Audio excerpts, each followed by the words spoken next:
What's up, people? All right, people, we are back. I don't know what happened, but our StreamYard went down, but we back. We are back. So again, this is gratitude take two. We're talking about gratitude on tonight.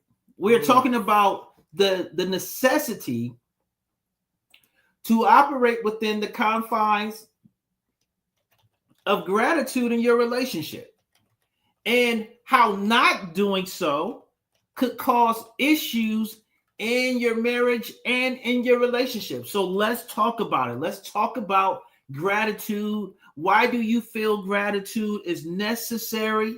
And what do you think gratitude invites into the relationship when you're operating within the confines of gratitude? Yeah, I know. So before we went down, before our line went down, you mentioned gratitude invites peace into the relationship, and I agree with that 100%. I feel like when you truly show gratitude for the person you're in a relationship with, there is like a sense of peace and security that comes into the relationship because you don't feel like you're being taken for granted, even if you're doing things that benefits not just your spouse but maybe benefit the home, and we'll get into that in a minute. Things that things like taking out the trash or things like cleaning up around the house, picking up here and there. That's something that you should be thankful for if you have a spouse that does that, because let me tell you right now, there are many that don't. There are many that Absolutely. expect one or the other to do it all, in the home. And that can wear on you at times, and it can almost make you feel taken for granted. And so I want to ask this question to the village and to you. Have you ever had someone thank you not just for what you did for them, but for who you are to them? Absolutely. Yep, I have. And how did that shift your day or even that relationship? It made my day. I think when someone just out of the blue says, "Hey, I'm thankful for you," you feel valued, you feel appreciated, and everybody, I don't care who you are, everybody wants to feel valued and appreciated. Everybody does. So if you're sitting there saying, "No, that's you cannot be being true with yourself," because everybody loves to feel valued and appreciated. Now, you may not feel like you need it. That's here or there, but you do. I think everybody does feel um everybody needs to feel appreciated and valued. If you don't feel appreciated and valued, you will not show up as your best you. You ever notice how, like, when you work at a place that value you as a person, they're always doing things above and beyond to make sure that you understand that they appreciate you working for the company, they appreciate you coming to work every day. What does that make you do? That makes you want to go to work and do even more, because you know that these people value you and they value what you bring to the table. Right. And so and some people, here we go with that thought, well, we pay you to come to work, come and do your job. You should just do your job. Yeah, I should, right? I should value myself and the work that I do. However, I want to feel appreciated for what I'm doing, because there are many that come to work and don't do what they're supposed to do. So yeah, sometimes it does feel good to say, to hear somebody say you're doing a good job, or a job well done. And that's not to be grand or to think, to puff ourselves up, but it kind of also sets a pace and a tone for, am I on track? Am I doing what's expected of me? Absolutely. And so I do agree. I feel like everybody wants to be appreciated. Nobody wants to feel like, they're just being taken advantage of or taken for granted. I think I think what we need to do um, is we have to remind ourselves that, number one, I think God put in us the desire to need affirmation. Mm-hmm. So being giving gratitude helps in the area of the affirmation bucket. Mm. And basically what it says is it affirms that, number one, I'm valued. If you don't feel valued, I don't care who you are. You will struggle wanting to be in a place where you don't feel valued, where you don't feel appreciated.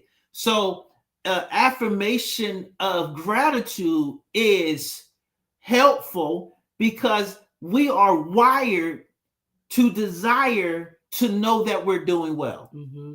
We're all wired that way. I don't care who you are. You are wired to desire affirmation in the area of knowing that you are doing well and that you are valued and appreciated. Yeah, and take a look at yourself when that's not happening and see how you're showing up. Check your attitude when that's not happening. That's the dead giveaway that we were created to be affirmed. You know, that we were. It's built in. Absolutely. and check this out. If somebody acts arrogant towards you, that is off-putting to everybody. Even the arrogant person don't like arrogant people.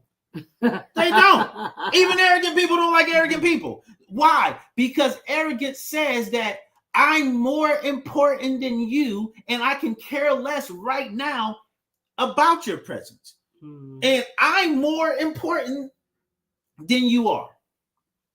No one, I don't care who you are, no one likes an arrogant person. No one. No one. I'm a pass on that experience, that whole experience. Because the arrogance will cause one to overlook the value that another person brings to the circumstance. Mm-hmm. Because it now causes you to zero in on, it's about me. This doesn't work without me. No. And it can work without you. Come on. It can. And I think when you understand that a person doesn't have to be with you, but they desire to be with you, it's something about that. It's something about feeling like someone wants to be with you. They want to do life with you. They want to be in relationship with you. And they want to be honoring of you. Come on. Be grateful for that, because there are plenty of relationships. Look around, take a look around. Look at the media, if you want to see relationships where people are not appreciated. We've seen situations where one spouse bent over backwards for the other and did all they could to be a blessing in that relationship. And the other spouse just did not know how to appreciate it. Now, those relationships didn't end well, right? Nope. But it definitely shows up when a person is not appreciated. There's a result that comes from that. Right. And I'm not saying that I should be sitting over here expecting Joe to praise me for everything that I do. There's a difference between, and we're going to talk about this, there's a difference between general gratitude and then relational gratitude, and then just me being a hoarder of praise. Right. There's a complete difference between that. All right. So let's go in reverse. If I'm just a praise hoarder, that means I'm filling up on, or my worth is built on being celebrated all the time. Now that's a difference, because we said we're built to be affirmed. But if I can't function without him praising me every day, that's a deficiency in me. That's a sickness, right? That's a deficiency, but it's deficiencies come from sicknesses for the most part. Like if I'm getting a pain in my side, science says that 9 times out of 10, the reason why I'm having a pain in my side is because I'm dehydrated. So that pain in my side is showing me that I'm deficient, or I lack something that I need that's vital to me being able to function well. So if I'm deficient of that thing, so if I'm deficient of gratitude, or if I have I need it too much, that's also showing that I'm deficient in something. Mm-hmm. So either way, deficiency shows up when there's a lack somewhere. Like if on both sides, like if I need you to affirm me, or I get I go on the other side of it and I feel like you need to affirm me. Like, it's your responsibility. It's not my response. I don't have to do anything. I should. And if we're not living from that lens, like, people don't have to do anything. You should desire for the health of the relationship, for them to be holistic in their approach towards you and to want to do certain things because it's necessary to do so. Correct. So I'm typing here. There's a difference between needing to be praised constantly for the sake of your ego and having a desire to be affirmed. Two Absolutely. different things. It is, because again, I think all of us are built with a need to be affirmed in the area of knowing that we're doing well. Mhm. And I don't think that's unhealthy. I think it's very helpful, and I think it's needful, because if you don't know that you're doing a good job, you could be doing bad and not know it. So the proclivity to want to know whether or not you're doing well is natural to people in relationship or people in community. Mm-hmm. You see what I'm saying? Yep. And I want to just quickly drop this little nugget. If you didn't know, ego is not limited to men. Women have egos as well. So when I say there's a difference between needing to be praised constantly for the sake of your ego, that's not just directed at men, because women, we have egos as well. And if we don't check them, they could almost be as bad as a man, or either way, it could look bad either way.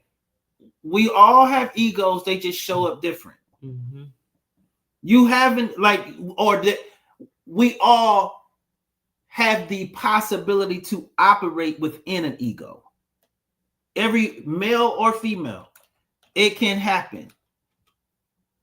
Mm-hmm. So when you get away from doing this is the thing. When you do what's right, doing what's right is what balances everything out.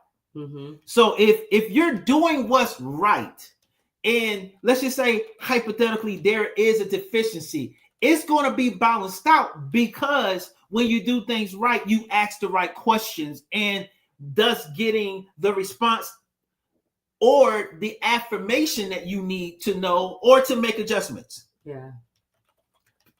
Village, we need y'all to talk. Y'all been quiet tonight. Y'all haven't been having the conversation, but I don't know if it's because maybe the comments are blocked or whatever, but we need to say what's up. Who's out there? Who's out there with us on tonight? Let us say hello to you on tonight. Again, if you're just coming on, we are talking about gratitude, an attitude of gratitude, and why gratitude is so important, or is one of the most important ingredients for a healthy relationship. Yeah.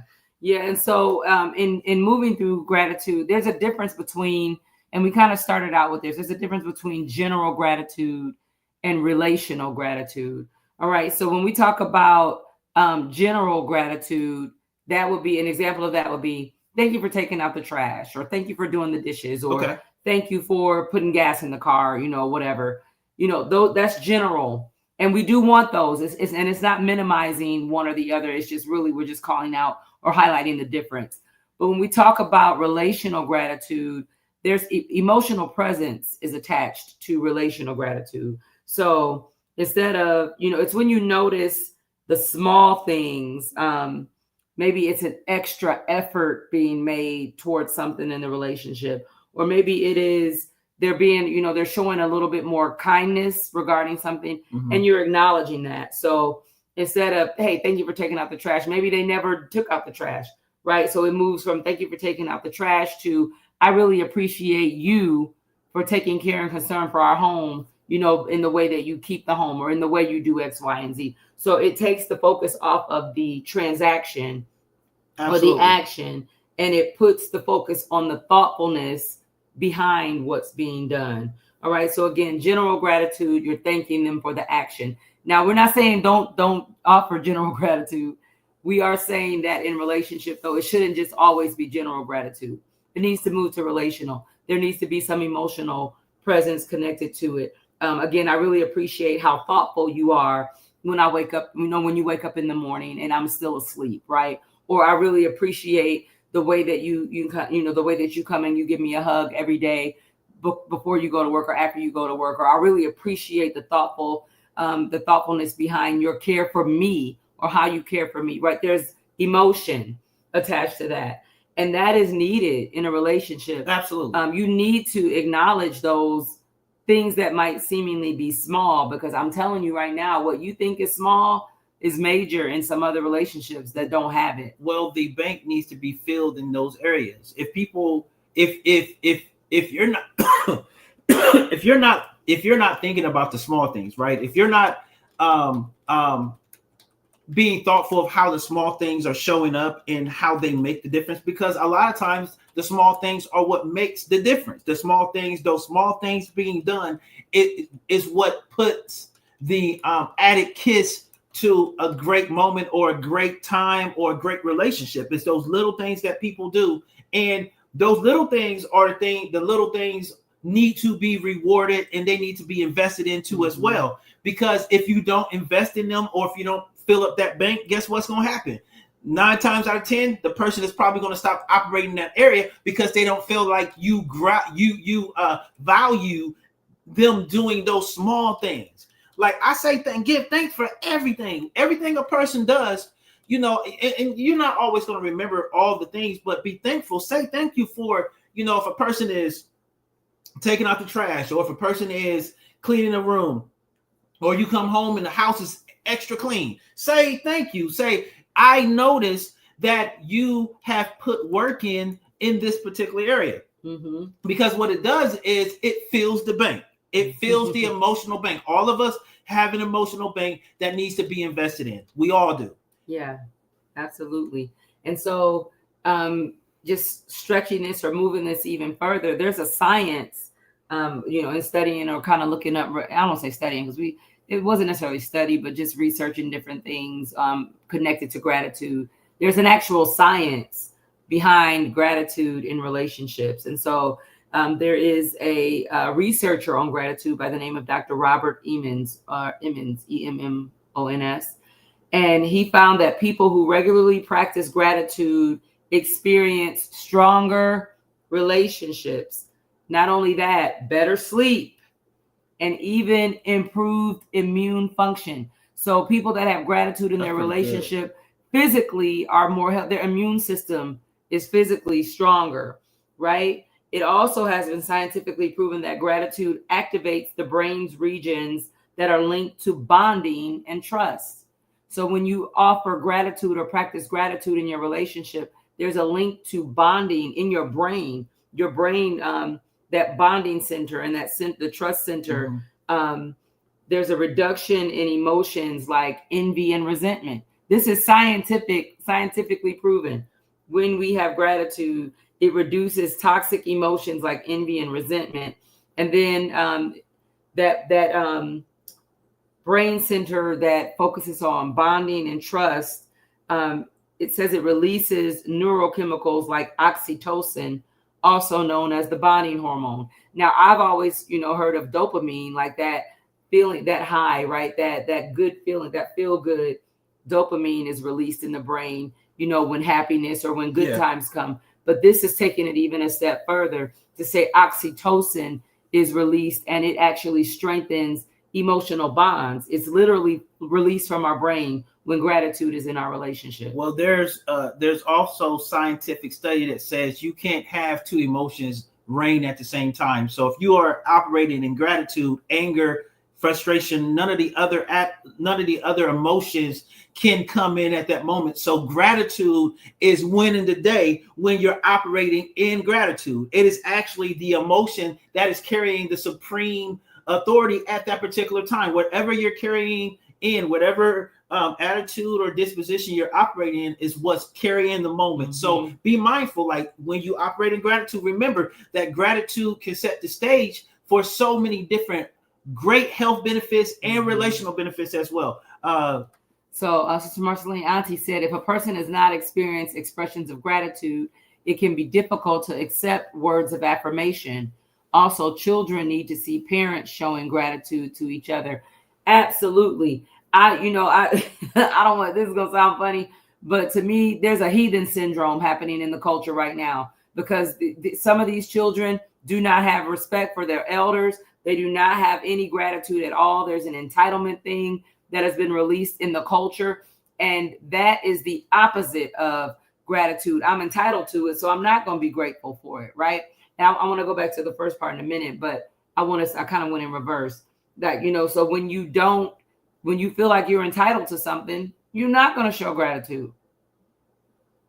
Well, no, because again, if entitlement is the emotion that is being emoted or being operated upon in that moment, again, no two emotions can live in the person at the same or operate in the person at the same time.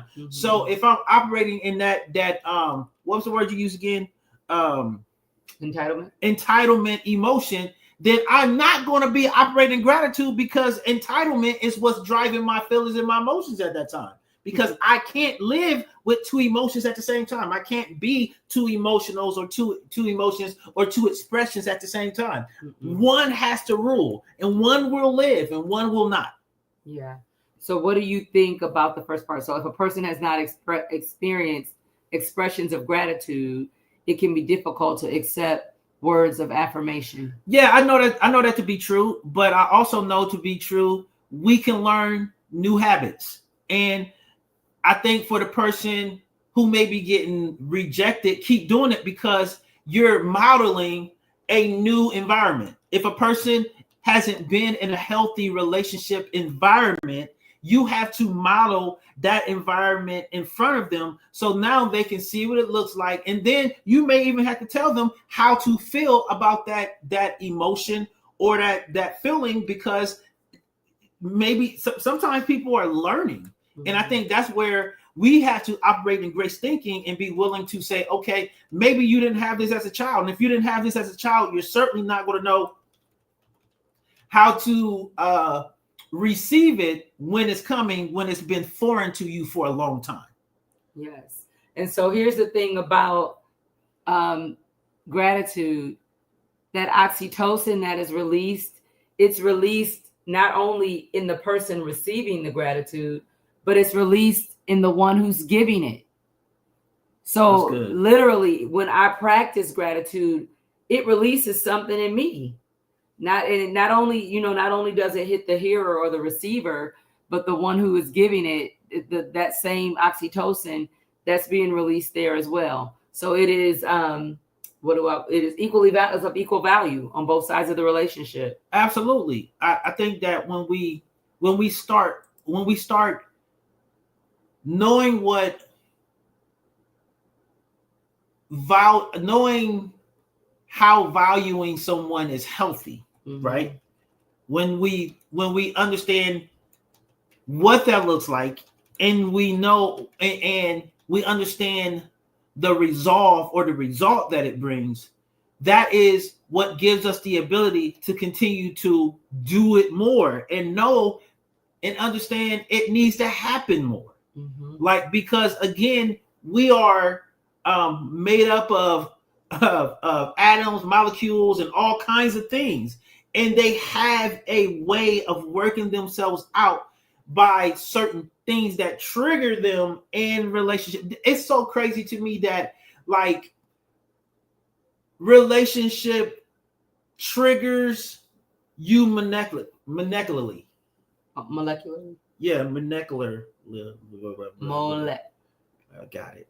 Molecule. Y'all know what I'm saying. But it's important. It's important for us to understand that, because that could be the sole source of tension, irritation, frustration, disappointment, and all of those things in the relationship. That is creating an environment that's really maybe not the true environment, but because certain things are not being interjected into the relationship, the environment of the relationship now goes to the left. So that kind of also kind of supports the first part of Marceline's point. If a person has not experienced expressions of gratitude, it can be difficult to accept words of affirmation, right? If I don't feel valued in the relationship, I'm not going to be able to receive when you affirm me. It's a mixed message almost. It's like mixed signals are being sent. Mhm. I'm not being valued. I don't feel gratitude. And then here comes these words of affirmation. Well, how are you affirming me, but you take me for granted? You know what I mean? Or how am I affirming you, but in the same breath, I'm taking you for granted. So you kind of need both. You know, you need that gratitude to partner with the affirmation for it to be believable. I teach a class at work called effective feedback. And one of the first things that we say when you are giving feedback or when you are expressing feedback to someone, demonstrate positive intent, right? And so when I'm talking to you and I'm giving the feedback, you need to know that it's coming from a genuine place. You know, what I'm saying, even if it's corrective, is not to harm you. You know, it's all to build you. And so I may be saying, you may be saying to your spouse, hey, when you hug me, I felt like you were squeezing me too tight, right? Demonstrating positive intent. It's not to harm you. It's not to say don't ever hug me again. But if your hugging is hurting, I need to be able to express that, and we need to make an adjustment, because I'm grateful for the emotion. I'm grateful that you're expressing, that love language of physical touch. At the same time, it's hurting me. And so we need to talk about this, right? And so again, the affirmation and the gratitude need to go together. And then where I took that was the feedback or the corrective things that come in conversation also need to be paired up with that, with the gratitude and the affirmation and that demonstration of positive intent, that it's coming from a good place. Well, that also goes to the next point, which is gratitude boasts relationship satisfaction and resilience by acting as a buffer against conflict. Again, like I said, you can't operate in two emotions at the same time. So if I'm operating in gratitude, it's going to produce satisfaction and resilience in the relationship, and it's going to act as a buffer against conflict. So like, I'm just, as I'm thinking and talking through this, I'm like, man, that is great, because what's going on, Rachel Dixon? Good to see you on this evening. Sis, prophet sis. Listen, I believe that a lot of times what happens is when we operate in gratitude, it now sets the stage for joy, happiness, peace, and all of these other attributes to flow, because now it's acting as the buffer against conflict. We love you too, Mama. Definitely. It's acting as the buffer against conflict. Good night, Auntie. We love you. Okay. So it's acting as the buffer against conflict. Sorry about that. Yeah. I love when you say that, as far as just that calling out, two emotions cannot live in the same space at the same time. That is where, honestly, when we attempt to do that, that is where split personalities come in. That is where mental health challenges are present. When your brain is trying to experience two emotions at once, that's when breakdown happens, because it's not supposed to be that way. Well, we're not built to be that way. That's and really that's how conflict comes in. And I think that's why I want to say, let me see. At one point it says that you need to slow down. Like, so when I'm operating in gratitude, I need to slow down my person. So I can fully give myself to that particular action. I need to slow down and give fully to the compliment of gratitude. So like my whole person has to get involved with this sentiment of gratitude, because once my whole person is involved, I cannot operate within a split personality, because my whole person is intent on being gracious. Wow. Like, when I'm being gracious, that again, like I said, you can't live within the confines of two emotions at the same time. So one has to submit to the other. So when I make myself submit to gratitude, then gratitude completely lives out and it takes over the expression of my body. Mm-hmm. Absolutely. And so, because it goes on to say gratitude encourages a more positive outlook during hard times. Mm-hmm. So when you're okay, so here's what we know. Can we get an amen that you're going to have hard times in your relationship? Hard times are coming. But when there is a practice of gratitude in that relationship, I'm going to be more likely to look at things from a positive lens. Absolutely. Look at it through the lens of, this is going to work out. We're going to move through this. It's going to get better. We're not going to be stuck right here, because there's that gratitude is there, and it releases that positive connection. Absolutely. But if there is no gratitude in that relationship, when we hit a hard time, it's kind of like, okay, I don't feel appreciated. He doesn't feel appreciated. I don't know how we're going to make it through this. Well, this is what happens when the lesser of the two emotions. So I would say gratitude is the greater of the two emotions between gratitude and anger. Oh yeah, absolutely. So if I'm operating in the more powerful of the two, then that's going to ward off the other. But if I submit to anger, then what's going to flow from anger? Now I'm going to have a terrible outlook. I'm not going to be positive, and now I'm going to be rehearsing negativity over and over again. 100%. You ever notice, like, and I'm gonna talk about people that we in relationship with, and I don't care if they know. So you notice how your friends, when they're in a bad place, they get on Facebook and all of their posts and everything that they say is being rehearsed from that place. So if they're in a bad relationship moment, what they're doing is they're going out and rehearsing that bad place that they're stuck in. From that place, they're going to go and find all the posts that they can do to sort of push them more and further into. That's why I tell people, listen, if you're in a place, be quiet, slow down, and because it's crazy how pride can take over when you're emotionally deficient. That's when pride is going to jump in, and now it's going to push you and steamroll you. And everything about what you're doing now becomes dark. Yeah. So I like to say, and I was getting ready to type it, and I will type it. When you're in an emotional place, that's the worst time to post. Man. Especially negative emotion. I'm going to say, if you're in a negative place emotionally, that's the worst time to post, because literally social media platforms are built so that everyone can be an influencer, right? And so if I'm posting all of my negativity, every negative person or every person that's in a negative space, they're going to be drawn to my post. And then they're going to comment, and the negativity continues. The same can be said in reverse. If you are which is what we would love to see, if you are in a positive place emotionally, then we see it working in reverse. But just know, it definitely snowballs into the negative.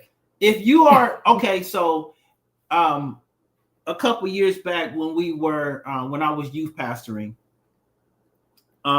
we watched a show called The Social Dilemma. Oh yeah. And what they said is, and this is why I stay away from these social platforms a lot, because they said that these companies are literally creating these platforms so that it can release dopamine and get you addicted to these platforms, regardless of how good or how bad it may be. So if you are allowing yourself to be influenced by your dopamine addiction, that dopamine addiction is going to push you so much way farther. That's why you notice how when people get in these places, the first thing they want to do, because the dopamine has been released, I'm going to go say something on Facebook. I'm going to go do this. I'm going to do that. And now, because you're operating within your social dilemma, your dilemma is that you have no control over your emotions, because you gave that up when you were no longer willing to submit to the higher or the greater power. When you bowed down to the lower power, you gave yourself over to all the emotions that come with it. With the lower. And when we say lower power, we're talking about that lower functioning, right? Functioning in the flesh. That's the lower functioning. Carnality. And I'm not, we're not trying to be like religious, but what we are a spiritual platform. So with that, we're going to talk about these types of things from that perspective. Absolutely. And we're going to encourage you away from the flesh. We would not be a man and woman of faith, a man and woman of God. We would not be if we did not say these things, if we just continue to let you circle in carnality. And this is why, like having healthy scriptural influence is so powerful, because when you understand scriptures like Proverbs 3, 5, and 6, where it says, trust in the Lord with all your heart, lean not to your own understanding. When you start leaning to your own understanding and you now start operating as the higher authority or the philosophical guru, and then you want to tell people who've been walking through these processes for a long time that they don't know what they're talking about, that to me is just so hilarious, because now you're turning yourself over to all of these things, and now you can't even see that you're operating in this way. Go ahead. I just want to say this real quick. It's not religious. When you are a person that wants to live by the word of God, or consult the scriptures, and consult Holy Spirit before you make a decision, before you open your mouth and say something, before you do something, that's not being religious. No. That is having a relationship with Absolutely. Holy Spirit. That's having a relationship with the Heavenly Father. And we should be pausing and consulting him before we do whatever, before we say whatever, before we post whatever. That I want to encourage you all with that tonight. That's not being religious. No. And I think that that's been a big misconception, that, when you talk to people that are talking the word, or that are encouraging you toward the word of God, in your day to day, that's discipleship.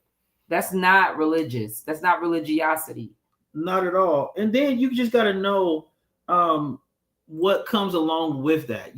Like I understand, number one, when a person is trying to be carnal and they don't necessarily want to govern themselves appropriately, they're going to talk down. They're going to do the things because they don't have a desire. Well, they haven't. I'm not going to say they don't have a desire. I would say they haven't discovered the desire to be better. Gotcha. Because they may want to be better, but they just haven't discovered the way. They just haven't discovered the wherewithal from within to do so. And that's why, to me, it's good to have the knowledge of the scriptures. It's good to have Holy Spirit operating in you. It's good to know how to encourage yourself in the word. It's good to know those things. Yeah. Yep. I digress.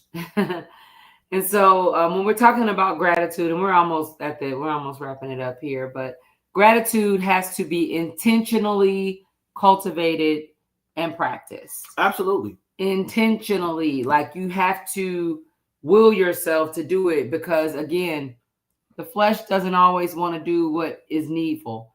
So when we talk about intentional gratitude, what does that look like? Journaling, like just starting in your own personal life, writing down. And journaling doesn't have to be dear diary, today on Monday, November 10th, I'm grateful, but it could just be making a Post-it note, or putting a note in your phone, in your notepad. Today I'm grateful for whatever. And then verbal appreciation. Say it out loud. Let somebody hear your gratitude. Don't say it louder. I'm grateful for how you always listen without judgment. I'm grateful for how you always kind of take thought for how I feel about maybe what has been said or done. You use your words, right? Then the research, also shows gratitude regimens. So, maybe we're going to do a weekly gratitude outing of some sort. So we're going to go out to dinner, and it's just really something to show that I'm grateful for you. So either I'm going to take him out to dinner, or he can take me out to dinner, or we can go out to lunch, or we can go to the store and get our favorite treat. It doesn't always have to be something expensive, but just something that speaks to who your person is, Yeah. right? To who you are as a person. Again, that relational gratitude, again, going into thoughtfulness about the person, not just the transactions. And then mindful moments, pausing during the day to notice something that they're doing that you can that you can be grateful for. I say practice it as often as you can. It doesn't just have to be once a week, or some people say that's doing too much, or I got to keep saying thank you. What is wrong with you? Why do you not want to keep saying thank you? You said that like I'm like, I don't understand that. I mean, I don't understand it. I'm sorry. So, well, no, I think it's good to like being positive in a world that is so negative right now, and that's so dark and that's so agitated. I think it's good to just have a positive outlook as it pertains to your relationship, where you are in life, all of those things. I think it's just great to have those things operating and moving within. I think it's good to be doing these things. And listen, we say this all the time. Marriage and relationship takes work. If you want to be in a relationship, do the work that comes along with making it healthy. If no relationship is going to be healthy without gratitude. Mm-hmm. It's just not going to happen, because if you're not being gracious or grateful for what you've been afforded, then that means that you will become a very oh my God, you was entitled. You will become very entitled. I don't know why I'm having a problem remembering that word tonight. I don't know. Anyway, absolutely, Rachel. We gotta do the work that needs to be done. And I think sometimes that's the problem. People don't want to work. Lazy. Don't want to. And I've been guilty. Work. You gotta work. Like it's not a good place. A relationship is not going to come without you doing work. You got to do something. We all have to do something. It's a requirement. If you're hungry, what is the requirement to fulfilling that hunger? Eat. Going to get something to eat. What that means, you're going to have to get up out your seat, go somewhere where the food is, and do the needful. Why don't we feel like it's necessary to do that for our relationships? Why don't we feel like it's necessary to work at these things? It's necessary, and that's what it's necessary to work at these things. It is, and the reason I say lazy is because it is kind of lazy, right? We get so comfortable how the relationship is, and it's like, adding something new, even a small thing, can sometimes feel like a weight, and it shouldn't.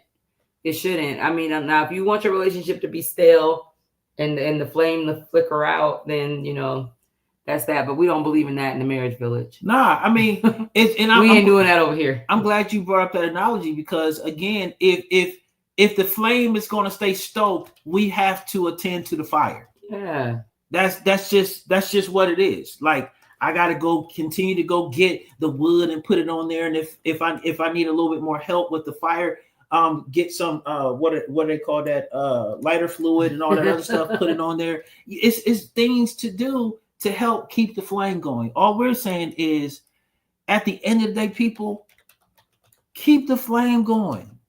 Don't give up, don't give in, don't quit because you're in a season of hardship. Mm-hmm. Okay, just like you got into that season of hardship, you can do the work to get out of it quickly. Out, right? You can. It's just flipping the switch and saying, I'm no longer going to think from that perspective. I'm going to take on this attitude. I'm going to take on this result, and that's what it's going to be.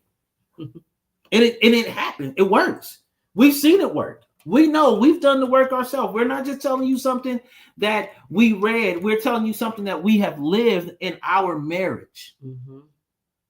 So, at the end of the day, people, be willing to do what it takes to be in healthy environments and relationships. Do what it takes, man. It's your job to assist in making sure that the relationship is good. Mm-hmm. We got a partner to make sure that this relationship is good. Absolutely. Like today, okay, my wife and I, we just chilled out for the most part of the day. Well, and I mean, she had, what I'm saying is, it's like in the midst of all of those things, like going to do the stuff for work. And oh yeah, I did. I had to run an errand. I can't say it out loud because she may be watching. Yeah, but no, what I'm saying is going and doing all of the things, right? Yes. My wife was like, "Hey, babe, you want to go run with me?" And I was just like, "Sure," because like it said to me, she wanted me around, and that just did something to me. That made me happy. I was like, "Well, heck yeah, I'm gonna go." And that's what I'm saying. Like, you never know the littlest things that just change a moment. Just doing it. And then we sat on the couch and we both watched our shows that we like to watch, and it was just a great, grateful, gracious day. Mm-hmm. So yeah, everybody, do the work, man. Like, don't give up on each other so quick, and be willing to take on these attitudes that help put the relationship in a great space. Mm-hmm. You know what I'm saying? Like, yeah, man. Like, be willing to do what it takes to help put the relationship in a great space. You got something you want to say? So just our closing thought for tonight, and then your challenge. So the closing thought: gratitude may not fix everything, but it definitely helps everything grow. So it may not fix every problem immediately, is what we're saying, but it will definitely help. I love it. Everything immediately. It will. It will. Like, what was it? No, it was Friday night. We did Maverick City Elevation Gratitude. And when that song hit, like, literally, I'm on the drum set and tears are rolling down my face, because I start thinking about just all of the things that God has done for me. And like, I'm like, I can do the same thing for my wife. Like, she just does things like, just little things. And my prayer has been, Lord, give me the ability to see what she's doing appropriately, like to be able to appreciate it, and be able to love her for doing that. Be great, be gracious, have an attitude of gratitude. So yeah. So of course, we're not going to leave you without a challenge for this week.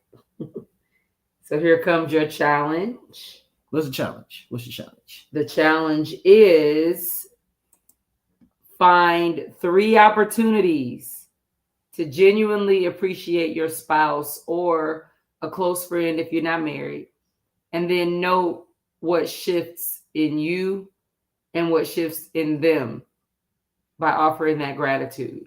Because again, remember what we said, the research shows that oxytocin is released, that bonding, the bonding hormones are released when you express gratitude, as well as when it is received. The recipient will feel that as well. So your challenge: find 3 opportunities. And I know that sounds like a lot, but you're lazy. If you're telling me that's too much, it's on. You're lazy. All right. Don't be lazy. Don't be a lazy lover. That's good. I like that. Don't be a lazy lover. Don't be a double L. Don't be a double L. Find those opportunities, 3, and we're going to report back on we're going to do it too, but we're going to report back on ours next week. But we want to hear from you, villagers. How did it feel? What happened when you did that? And then how did that other person respond? Was there a shift in you, in them? You know, we want to hear about it. So that is it. That is your challenge. The challenge has been issued. Let's go. Well, you guys, y'all know what it is. It's Marriage Village Monday. It's time for us to get out of here. We just want to say that we love you guys. Unfortunately, we're not going to be doing a Marriage Village conference before the year ends. But no, next year, we are going to be running full steam ahead. And we would love to see you in the house with us. Get in the house. Like, just be on the lookout, because we're going to try to have everything that we're going to do for the first part of the year for Marriage Village, like whether it be a power shop or it be a whole Marriage Village conference. We want you to be there. We want you to have the information ahead of time. And we certainly want to be doing those things. So yes, we're coming. Like, next year is going to be a big year for Marriage Village. I really believe that, for Church in the Village, all of that. If you're looking for a place to connect and get into Bible study, get connected in ministry, and get connected to a purpose, to a local body. If you're here locally in Kentucky, come be a part of Church in the Village. We would love to have you. Would love to have you. All right. Well, everyone, I think Rachel just got hands and all that kind of wonderful. Rachel, we love you, Mama. Tell the family we said, hey, we love y'all. We had a great time. I had a great time with y'all this weekend. I definitely talked that up at the beginning of tonight on our first round tonight before we had to reboot. But definitely had a great time with Iron Sharpens Iron, Iron Sharpens Iron, the way of escape, raising awareness around human trafficking and domestic violence. And so it was just a great time together with y'all, and looking forward to more of that. Absolutely. We are. But listen, we over the years, we have invested into everyone else. So this year, 2026, is going to be us investing into what God has placed in us to invest in. So those of you who we have sown in ministry with, you will have an opportunity to give back. And that is a big part of our life. Give back, be a part. She said, I'm ready for the conference. Listen, it's coming. It's going, and we're really going to do it the way we do it. I'm excited, man. So get in the house. We'll see you guys next month. We going on next Monday? We should be here next Monday. Next Monday, same time, same place. We love you. Good night. Good night.